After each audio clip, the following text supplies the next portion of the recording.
Hello friends, welcome back to our channel.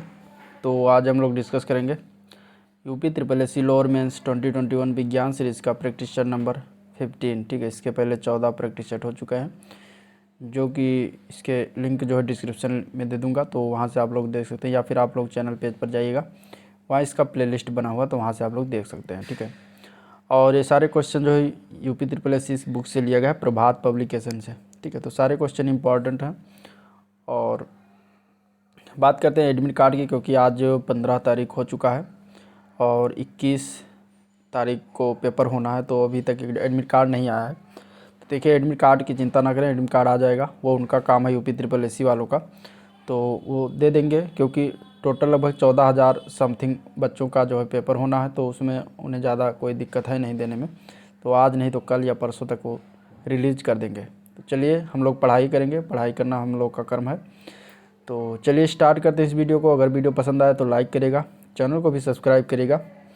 तो पहला question है साइंस का। ठीक है, वर्णहीनता यानी कि कलर ब्लाइंडनेस का दोष जो है किस लेंस के प्रयोग द्वारा दूर किया जा सकता है? ऑप्शन में है अवतल लेंस, उत्तल लेंस, सिलेंडरी लेंस, या फिर इनमें से कोई नहीं। देखिए, इसका आंसर जो होगा वो डी पार्ट से ही हो जाएगा, इनमें से कोई नहीं। क्योंकि कलर ब्लाइंडनेस जो होता है, कलर ब्लाइंडनेस, वो दोष ये आनुवांशिक होता है। व्यक्ति कुछ रंगों जैसे कि लाल और हरा रंग में विभेद नहीं कर पाता। ठीक है, तो इसे किसी लेंस के द्वारा दूर नहीं किया जा सकता, क्योंकि ये आनुवांशिक रोग है। तो इसलिए आंसर इसका डी पार्ट से ही हो जाएगा। अगला प्रश्न देखते हैं। तो डेल्टोनिज्म यानी कि प्रोटोनोपिया एक प्रकार की वर्णांता है, और उसमें रोगी कौन सा रोग नहीं देख पाता, ये कौन सा रंग नहीं देख पाता, सॉरी, तो ये बताना है। ठीक है, तो डेल्टोनिज्म एक प्रकार का जो है कलर ब्लाइंडनेस है, और इसमें बताना है कि इसमें कौन सा रंग जो है रोगी नहीं देख पाता। तो देखिए, इसका आंसर जो हो जाएगा वो हो जाएगा उक्त सभी रंग, यानी कि लाल, हरा और नीला, ये तीनों रंग को नहीं देख पाता। ठीक है, इनमें से अगर बात करें तो लाल भी और हरा भी और नीला भी, लेकिन अगर कलर ब्लाइंडनेस है तो लाल और हरा को भी भेद नहीं कर पाता है। तो ये दोनों डिफरेंस है। बाकी अगला क्वेश्चन देखते हैं। तो हानिकारक बैगनी पराबैंगनी किरणों से रक्षा करने वाली भूमि के चारों ओर मौजूद ओजोन परत के क्षय का कारण कौन सी गैस होती है? नाइट्रोजन, नाइट्रोजन ऑक्साइड, ऑक्सीजन, या फिर क्लोरोफ्लोरोकार्बन। देखिए, इसका आंसर हो जाएगा क्लोरोफ्लोरोकार्बन। ठीक है, हानिकारक पराबैंगनी किरणों से रक्षा करने वाली भूमि के चारों ओर मौजूद ओजोन परत के क्षय का कारण जो है वो क्लोरोफ्लोरोकार्बन गैस जिम्मेदार होती है, यानी कि CFC से कहा जाता है। तो इसका आंसर जो है डी पार्ट से ही हो जाएगा। ठीक है, ओजोन यानी कि O3 इसका होता है फार्मूला, और ये पृथ्वी के चारों ओर वायुमंडल के ऊपरी सतह यानी कि समताप मंडल यानी कि स्ट्रेटोस्फेयर में पाई जाती है, और इसकी सतह के कमज़ोर पड़ने में मुख्य भूमिका क्लोरोफ्लोरोकार्बन गैस की होती है। तो आंसर इसका डी पार्ट से ही हो जाएगा। अगला क्वेश्चन ओजोन परत से ही। बाहरी ओजोन बाहरी वायुमंडल में ओजोन की परत हमारी मदद करती है, किस प्रकार मदद करती है? तो इसमें इसका आंसर हो जाएगा डी पार्ट, पराबैंगनी विकिरण का अवशोषण करने में भी ऊपर बताया, तो डी पार्ट इसका सही हो जाएगा। ठीक है, ओजोन परत जो है पृथ्वी के धरातल से 15 से 35 किलोमीटर की ऊंचाई पर वायुमंडल के समताप मंडल में एक ओजोन गैस पाया जाता है। ठीक है, तो आंसर इसका डी पार्ट से हो जाएगा। अगला प्रश्न देखते हैं। उस दृष्टि दोष को क्या कहते हैं जिसमें किसी पदार्थ के एक तल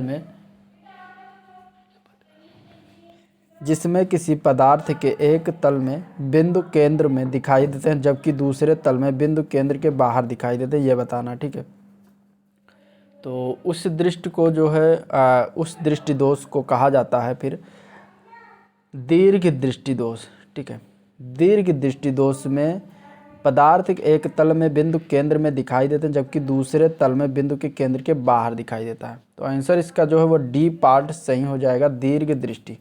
ठीक है, निकट दृष्टि दोष में व्यक्ति को निकट की वस्तुएं स्पष्ट दिखाई देती हैं, लेकिन दूर की वस्तुएं स्पष्ट दिखाई नहीं देती हैं। ठीक है, और इसके बाद दूर दृष्टि में देखा जाए, दूर दृष्टि दोष में, तो उसमें व्यक्ति को दूर की वस्तुएं स्पष्ट दिखाई देती हैं, जबकि निकट की वस्तुएं स्पष्ट दिखाई नहीं देती हैं। तो इसका आंसर जो हो जाएगा वो डी पार्ट सही हो जाएगा।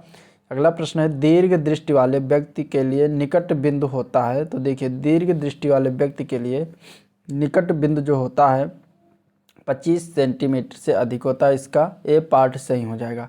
नेत्र के सामने की वह निकटतम दूरी जहां तक रखी वस्तु नेत्र को स्पष्ट दिखाई देती है, नेत्र की स्पष्ट दूरी की न्यूनतम दूरी कहलाती है। समान आँख के लिए यह 25 सेंटीमीटर होता है। ठीक है, इसे आँख का निकट बिंदु कहा जाता है। दूरदृष्टि या दीर्घ दृष्टि दोष वाले व्यक्ति के लिए निकट बिंदु 25 सेंटीमीटर से अधिक होता है।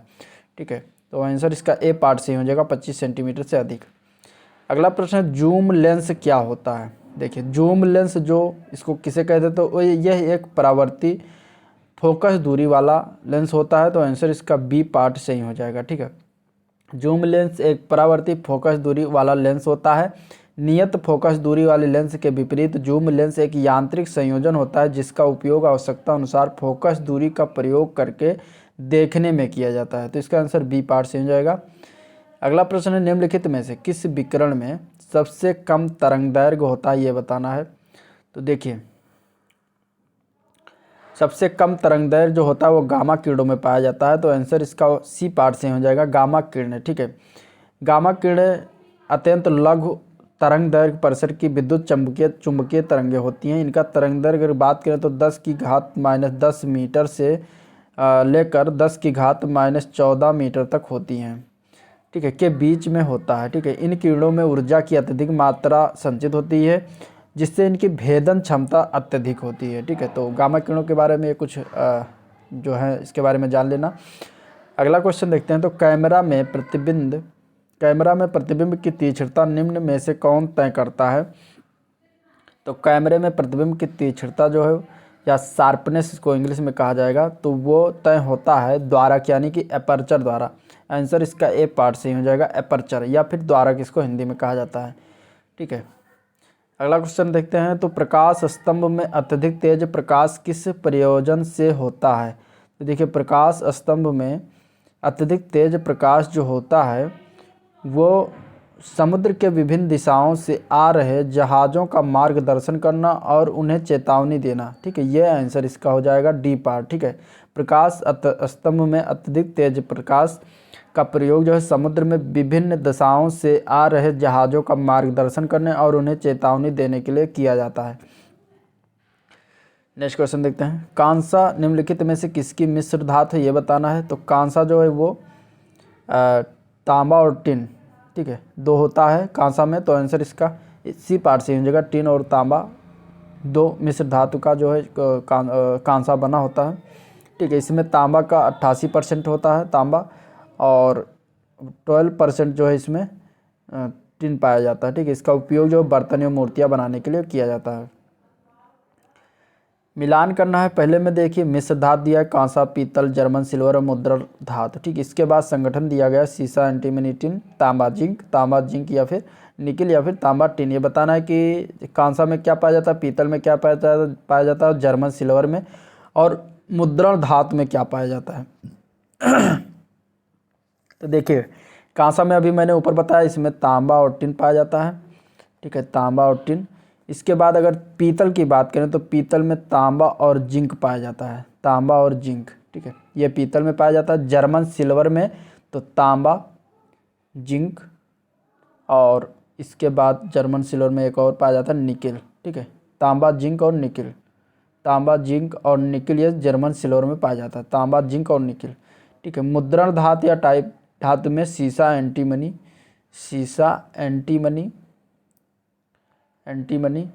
ठीक है, इसके बाद इसमें एक और होता है टिन। ठीक है, टिन। तो मुद्रा धातु में टिन, सीसा, एंटीमनी। सिल्वर जर्मन सिल्वर में तांबा, जिंक, निकिल, और इसके बाद पीतल में तांबा, जिंक। इसके बाद कांसा में जो है तांबा और टिन पाया जाता है। तो ये आप लोग याद रखिएगा क्योंकि ये क्वेश्चन पूछा जा सकता है इस तरीके से। ठीक है, नेक्स्ट क्वेश्चन देखते हैं। अब इसमें मिलान आप लोग कर लीजिएगा। अगला क्वेश्चन है लौह अयस्क से लौह के विन्यास में कौन सी प्रक्रिया जिसका प्रयोग विद्युत चुंबक के रूप में नहीं किया जाता। उपचयन है, अपचयन है, और इसके बाद प्रभाजी आसवन है या फिर विद्युत अपघटन। तो इसका आंसर हो जाएगा बी पार्ट, अपचयन। अपचयन का प्रयोग नहीं किया जाता है, बाकी ये तीनों होते हैं। ठीक है, अब इसमें जो अपचयन की क्रिया होती है लौह अयस्क लौह अयस्क से लोहे के विनिर्यास की प्रक्रिया अपचयन कहलाती है। तो आंसर इसका बी पार्ट सही हो जाएगा। नेक्स्ट क्वेश्चन देखते हैं, निम्नलिखित में से वो धातु कौन सी होती है जिसका प्रयोग विद्युत चुंबक के रूप में नहीं किया जाता। ठीक है, विद्युत चुंबक के रूप में किस धातु को प्रयोग नहीं किया जाता है? तो लोहा, निकिल, कोबाल्ट, तांबा। तांबा का प्रयोग जो है विद्युत चुंबक के रूप में नहीं किया जाता। आंसर इसका बी पार्ट सही हो जाएगा, तांबा। बाकी लोहा है, स्टील है, निकिल है, कोबाल्ट है, इसका प्रयोग विद्युत चुंबक के रूप में किया जाता है। ठीक है, अगला क्वेश्चन देखते हैं, क्वार्ट्ज का रूप है, एक रूप है, किसका रूप है ये बताना है। तो क्वार्ट्ज जो है ये रूप होता है सिलिकॉन डाइऑक्साइड का। ठीक है, ए पार्ट से हो जाएगा। क्वार्ट्ज का रूप होता है सिलिकॉन डाइऑक्साइड, या सिलिकॉन डाइऑक्साइड का एक क्रिस्टलीय रूप होता है। ठीक है, तो आंसर इसका ए पार्ट सही हो जाएगा। अगला क्वेश्चन है, कांच के निर्माण के लिए प्रयुक्त कच्ची सामग्रियां हैं, कच्ची सामग्रियां बताना कौन सा है कांच के निर्माण के लिए। ठीक है, तो देखिए कांच के निर्माण के लिए प्रयुक्त कच्ची सामग्रियां बताना है कौन सी है। तो उसमें कांच के निर्माण के बालू, सोडा और चूना पत्थर, इन तीनों का प्रयोग किया जाता है। तो आंसर इसका ए पार्ट से हो जाएगा। ठीक है, कांच निर्माण में बालू, सोडा और चूना पत्थर, इन तीनों का प्रयोग किया जाता है। ठीक है, आंसर इसका ए पार्ट सही हो जाएगा। अगला प्रश्न है, स्टेनलेस स्टील में निम्नलिखित में से कौन सा तत्व नहीं होता है। तो स्टेनलेस स्टील में जो है टंगस्टन धातु नहीं पाया जाता है। आंसर इसका बी पार्ट सही हो जाएगा। बाकी आयरन, क्रोमियम और निकल धातु ये पाया जाता है स्टेनलेस स्टील में। ठीक है, तो आंसर इसका बी पार्ट सही हो जाएगा। नेक्स्ट क्वेश्चन देखते हैं, कठोर स्टील में होता है कितने % कार्बन होता है ये बताना है कठोर स्टील में। ठीक है, तो कठोर स्टील में जो है 0.5 से लेकर 1.5% कार्बन होता है। तो आंसर इसका बी पार्ट सही हो जाएगा। ठीक है, और वो नरम स्टील कहलाता है ये, इसमें जिसमें जो है 0.5 से लेकर 1.5 तक कार्बन होता है % में, तो वो कठोर स्टील कहलाता है। सॉरी, हाँ ये कठोर स्टील होता है। और नरम स्टील जो है उसमें 0.1 से लेकर 0.4 तक कार्बन उपस्थित होता है, उसे नरम स्टील कहलाता है। अगला क्वेश्चन है, फ्लाई ऐश वातावरणीय प्रदूषक है जो इसके द्वारा उत्पन्न होता है। किसके द्वारा फ्लाई ऐश उत्पन्न होता है जो एक प्रदूषक का काम करता है। ठीक है, तो देखिए फ्लाई ऐश जो है वह सीमेंट उद्योग से उत्पन्न होता है। तो आंसर इसका बी पार्ट हो जाएगा। सीमेंट उद्योग से फ्लाई ऐश उत्पन्न होता है और यह प्रदूषक का कार्य करता है। ठीक है, नेक्स्ट क्वेश्चन है, मनुष्यों में किसका पता लगाने के लिए अस्थि भवन परीक्षण का प्रयोग किया जाता है। देखिए अस्थि भवन परीक्षण का प्रयोग जो है वो अंतरिम आयु का पता लगाया जाता है इससे प्रयोग कर। तो आंसर इसका बी पार्ट से हो जाएगा। ठीक है, कोशिकाओं से नई हड्डी के गठन की प्रक्रिया को अस्थि भवन कहा जाता है। लगभग 25 वर्ष की आयु में मनुष्य की सभी हड्डियां जो है बन जाती हैं। इसी आधार पर अस्थि भवन परीक्षण द्वारा मनुष्य की अंतरिम आयु का पता लगाया जाता है। तो इसमें बी पार्ट सही हो जाएगा। नेक्स्ट क्वेश्चन देखते हैं, ऑस्टियोसाइट पाए जाते हैं। ऑस्टियोसाइट किसमें पाया जाता है ये बताना है। तो ऑस्टियोसाइट जो है अस्थियों में पाया जाता है, हड्डियों में पाया जाता है। तो आंसर इसका ए पार्ट सही हो जाएगा, हड्डी। ठीक है, कॉन्ड्रोसाइट उपास्थियों में पाया जाता है।